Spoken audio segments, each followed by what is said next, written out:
में दो बड़े धमाके हुए हैं और ये धमाके सुनाई दिए गए एक के बाद एक। कुछ ही पलों में एक के बाद एक दो बड़े धमाके हुए। कीव में रूसी हवाई हमले जारी हैं। सैटेलाइट तस्वीरों में कीव शहर में धुएं के गुबार उठते हुए दिख रहे हैं, जो तस्वीर हम आपको दिखा रहे हैं। मारियोपोल में भारी बमबारी हुई है।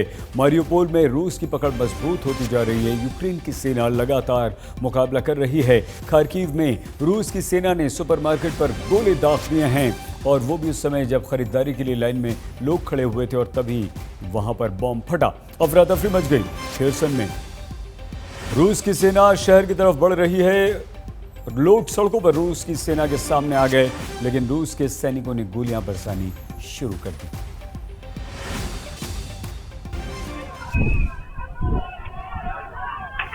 ये देखिए, रूस की सेना के सामने जब यूक्रेन के लोग आ गए खेरसन में, तो रूस की सेना ने हवाई फायर करना शुरू कर दिया। लोगों को तितर बितर करने के लिए फ्रीडम स्क्वायर पर प्रदर्शनकारियों पर रूस की सेना ने फायरिंग की है। हालांकि लोगों को कोई नुकसान ना पहुंचे, इस बात का ध्यान रखा गया है, लेकिन अपने आप में ये बहुत डरावना है कि आपके सामने एक दुश्मन देश की सेना युद्ध के दौरान, जहां युद्ध चल रहा है वहां पर अगर आप सेना के सामने हैं और सेना फायरिंग शुरू कर दे तो डरना लाजमी है। और यही हुआ खेरसन के लोगों के साथ। खेरसन के लोग रूस की बढ़ती सेना को रोकने के लिए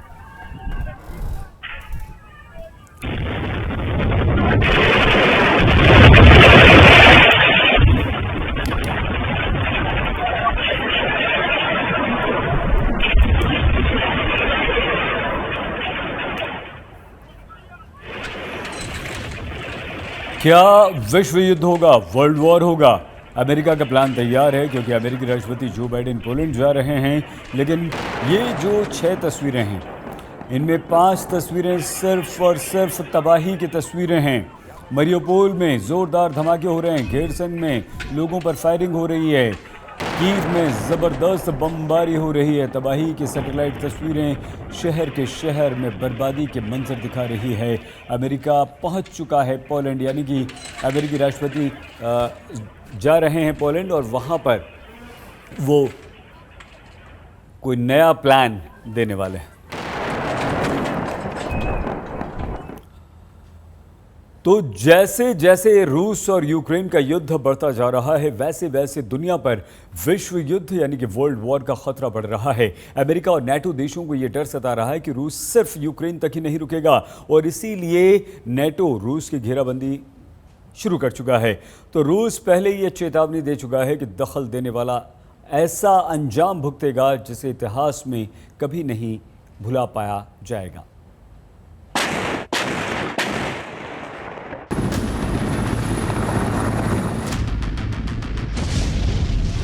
न ज़ेलेंस्की झुकेंगे,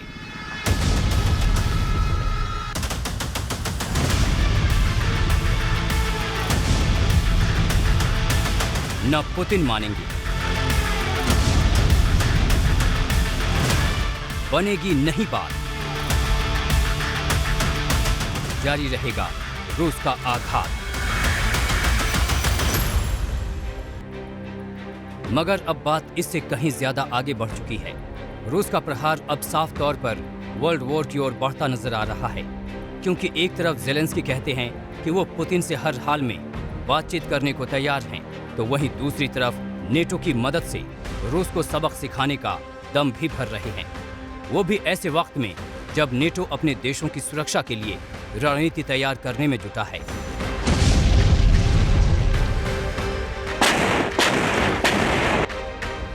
यूक्रेनी टीवी चैनल से बातचीत में ज़ेलेंस्की कहते हैं, नेटो कहे कि वो हमें स्वीकार करता है, या खुलकर कहे कि स्वीकार नहीं करता, क्योंकि उसे रूस से डर लगता है, और ये बात सही है। तब हम कहेंगे कि ठीक है, कुछ नेटो देश हैं जो हमें नेटो की सदस्यता के बगैर सुरक्षा की गारंटी दे सकते हैं। यही समझौता हो सकता है, यही युद्ध का अंत हो सकता है। ज़ेलेंस्की पुतिन को ललकार रहे हैं और नेटो की मदद मांगने के साथ ही धिक्कार भी रहे हैं। यही युद्ध को 27वें दिन तक ले आया है। ज़ेलेंस्की अब भी अपने लोगों को यकीन दिला रहे हैं कि पश्चिमी देश उनके लिए कुछ न कुछ जरूर करेंगे। С премьер-министром сьогодні в Нідерланді в Рютте, з президентом Французької Республіки Еммануелем Макроном. координуємо наші позиції напередодні важливих самітів у Європі. 24 березня відбудуться зустрічі Великої Сімки лідерів держави НАТО і यूक्रेन की तबाही और बर्बादी के बीच जेलेंस्की की अपील तीसरे विश्व युद्ध का ट्रिगर पॉइंट हो सकती है, खासतौर पर जब इस महायुद्ध के बीच रूस और अमेरिका में तनातनी बढ़ गई है। इधर बाइडेन इसी हफ्ते बेल्जियम के ब्रसेल्स में G7, नेटो और यूरोपीय संघ के नेताओं से यूक्रेन को लेकर बैठक करने वाले हैं। फिर 25 मार्च को वो पोलैंड आएंगे। उधर मॉस्को में रूस ने अमेरिका की राजदूत को बुलाकर बाइडेन के उस बयान पर कड़ी आपत्ति जताई है जिसमें उन्होंने पुतिन को वॉर क्रिमिनल कहा था। अमेरिका ने इशारा किया है कि वो अपनी सेना भले न भेजे, लेकिन नेटो का कोई देश यूक्रेन में अपनी शांति सेना भेज सकता है। इससे रूस और भड़क गया है और उसने कहा है कि अमेरिका के साथ रूस के संबंध टूटने की कगार पर हैं और इसके लिए बाइडेन ही जिम्मेदार हैं।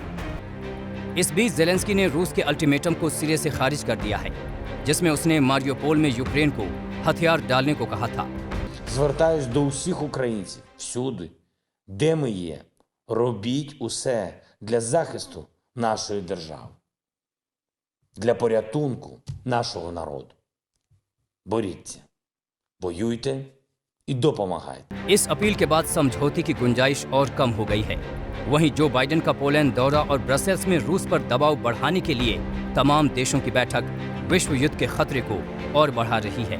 कीव में राजेश पवार के साथ आज तक ब्यूरो। युद्ध हर दिन के साथ भयंकर होता जा रहा है। रूस मिसाइलें दाग रहा है, बमबारी कर रहा है। राजधानी कीव पर कब्जे का पूरा उसका प्रयास तेजी से आगे बढ़ रहा है। कीव की क्या इस समय स्थिति है, बता रहे हैं हमारे संवाददाता राजेश पवार। क्योंकि आसपास की लड़ाई में थोड़ी नरमी है पिछले 6-7 दिन से, जिसको मैं बार बार बता चुका हूं कि ये सप्लाईज के लिए एक विराम है, ताकि जब रूसी फौज की सप्लाईज पूरी हो जाएंगी या बातचीत में कोई ब्रेकडाउन आएगा तो अचानक वो हमला करने की स्थिति में होंगे। इसके अलावा जो आपने बात की खरसोन में ये कल की बात है, जब वहां एक शांतिपूर्ण प्रदर्शन के ऊपर फ्रीडम स्क्वायर में गोलियां चलाई गई हैं मिलिशिया या आर्मी के द्वारा और स्टन ग्रेनेड्स का इस्तेमाल किया गया है भीड़ को तीतर बितर करने के लिए। जहां तक खार्किव का सवाल है, देखिए खार्किव में ज्यादातर इलाके में रूसी फौज का कब्जा है इस वक्त शहर के अंदर। जो धमाका हुआ है, हो सकता है धमाका दूसरी तरफ से भी हो सकता है, यूक्रेनियन फौज की तरफ से भी हो सकता है, मिलिशिया की तरफ से भी हो सकता है। तो ये कहना जल्दबाजी होगी कि रशियन फौज ने धमाका किया है, वहां पे डिपेंड करता है वो एरिया किसके कंट्रोल में है। अगर रूसी फौज के कंट्रोल में है वो इलाका तो हमला दूसरी तरफ से हुआ है, और अभी भी अगर वो यूक्रेन के कंट्रोल में है तो फिर निश्चित तौर पे वो रूसी फौज की तरफ से हुआ है। तो हमें ये इंफॉर्मेशन थोड़ी कॉशन के साथ देखनी पड़ेगी जो अभी युद्ध फील्ड से आ रही हैं। जो सिविलियन एरियाज हैं उन पे अटैक बढ़ रहे हैं लगातार, सिविलियन कैजुअलिटीज लगातार ज्यादा हो रही हैं, चाहे वो खरसोन में हो, चाहे वो मारियोपोल में हो, चाहे वो खार्किव में हो, हर जगह से हमें ऐसी रिपोर्ट्स आ रही हैं। लेकिन मैं आपको फिर दोबारा चेताना चाहता हूं इसके ऊपर कि ये सिर्फ एक तरफ से नहीं हो रहा है। जैसे दोनेत्स्क जो सिटी है जो कि मिलिशिया के अंडर है, रशियन बैक्ड मिलिशिया के अंडर, वहां यूक्रेनियन फौज ने मिसाइल्स दागी हैं जिनमें सिविलियन कैजुअलिटीज हुई हैं। तो ये कार्रवाई दोनों तरफ से बराबर की हो रही है, ये मैं आपको इस बारे में बताना चाहता हूं। सख्त रवैया रहा है अमेरिका का और पश्चिमी यूरोप का इस बारे में कि नेटो किसी भी हालत में इस युद्ध में आमने सामने रूस के नहीं आएगा, किसी तरह का मिलिट्री इंटरवेंशन नहीं करेगा। हालांकि उन्होंने ये जरूर आश्वासन दिया था यूक्रेन को कि हम आपको पूरा फौजी साजो सामान सप्लाई करेंगे, आपको पूरी फाइनेंशियल एड देंगे और रूस पे ऐसे प्रतिबंध लगाएंगे कि रूस टूट जाएगा, और उन्होंने ऐसा किया। लेकिन यूक्रेन की लगातार ये अभी कोशिश रही है पिछले 10-12 दिन से कि किसी तरह से, चाहे वो ह्यूमैनिटेरियन एंगल दिखा के कि कितना बच्चे जो है वो मारे जा रहे हैं, आम लोग मारे जा रहे हैं, सिविलियन इलाकों पे हमला हो रहा है, ये सब किसी तरह से एक पब्लिक ओपिनियन क्रिएट करने का एक इंफॉर्मेशन वॉरफेयर का भी हिस्सा था कि किसी तरह से वेस्टर्न कंट्रीज में पब्लिक ओपिनियन क्रिएट की जाए जो अपनी लीडरशिप पे दबाव बनाएगी कि अब वक्त आ गया है अमेरिका या नेटो को यूक्रेन के अंदर मिलिट्री हस्तक्षेप करना चाहिए। लेकिन ऐसा हुआ नहीं है, और जेलेंस्की ने कई पार्लियामेंट्स को एड्रेस किया, ब्रिटिश पार्लियामेंट को, फ्रेंच पार्लियामेंट को, स्वीडिश लीडर्स को, अमेरिकन कांग्रेस को, इसराइली उन्होंने अभी प्राइम मिनिस्टर से अपील की कि आप इंटरवीन करिए। उन्होंने हर जगह कोशिश कर ली है, लेकिन जब उन्हें यह असफलता मिली कि कहीं भी कोई इंटरवीन करने को तैयार नहीं है, मिलिट्री तौर पे कोई भी हस्तक्षेप करने को तैयार नहीं है रूस के खिलाफ यूक्रेन के अंदर, तो वो कहीं ना कहीं हतोत्साहित दिख रहे हैं। इसीलिए उन्होंने बोला है कि आप स्पष्ट करें, लेकिन इतना स्पष्ट नेटो ने कर दिया है पहले ही, इससे ज्यादा वो कुछ स्पष्ट नहीं कर सकते। आइए सीधे हम आपको लिए चलते हैं कीव। हमारी संवाददाता राजेश पवार हमारे साथ जुड़ चुके हैं। राजेश, आपकी बहुत ही डिटेल्ड विस्तृत रिपोर्ट हमने आज तक के दर्शकों को दिखा दी है। क्या स्थिति है इस समय कीव में, राजेश? देखिए सईद, पहले मैं आपको बाहर का नजारा दिखा देता हूं एक बार, ताकि मैं होटल में हूं, अंदर बाहर नहीं जा सकता। आज कंप्लीट कर्फ्यू है, प्रेस को भी बाहर जाना अलाउड नहीं है, ताकि उन्हें अंदाजा लग जाए कि किस तरह का सन्नाटा है यहाँ पे। और उसके बाद मैं आपको बताऊंगा कि आज सुबह यहाँ क्या हुआ है। मैं कैमरा घुमा रहा हूं सईद, प्लीज घुमाइए।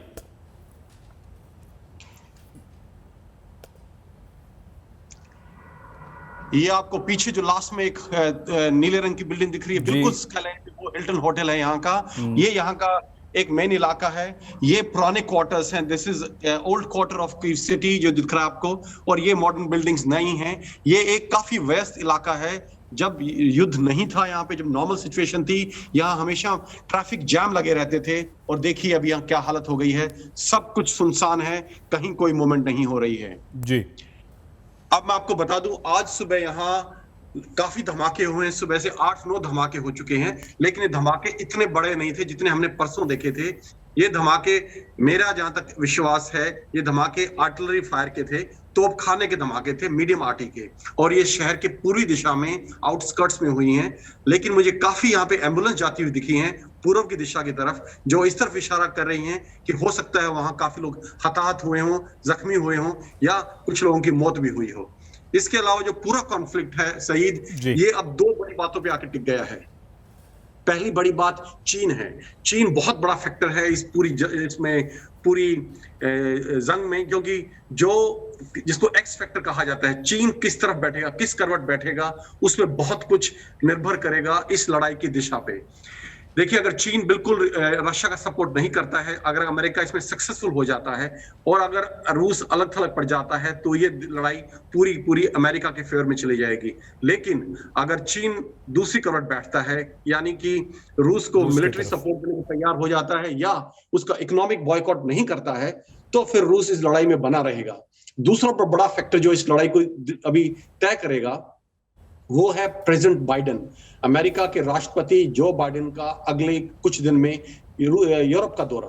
देखिए, वो ब्रुसेल्स में जाएंगे, वहां वो नेटो देशों के साथ मीटिंग करेंगे और पूरे हालात का जायजा लेंगे कि उनका अगला कदम क्या होना चाहिए, जो यूक्रेन की डिमांड्स हैं उन पे उन्हें किस तरह से एक्ट करना चाहिए।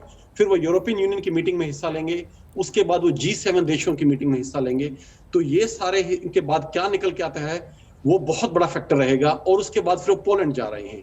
पोलैंड लगातार एक बात की डिमांड कर रहा है अभी पिछले 3-4 दिन से, कि यूक्रेन में एक शांति सेना भेजी जाए। देखिए सईद, ये चीज समझना बहुत जरूरी है आपके दर्शकों के लिए, कि शांति सेना जो पोलैंड प्रपोज कर रहा है, ये शांति सेना अमेरिका या नेटो देश अगर भेजते हैं, तो रूस इसको कभी भी मंजूर नहीं करेगा। बिल्कुल ठीक।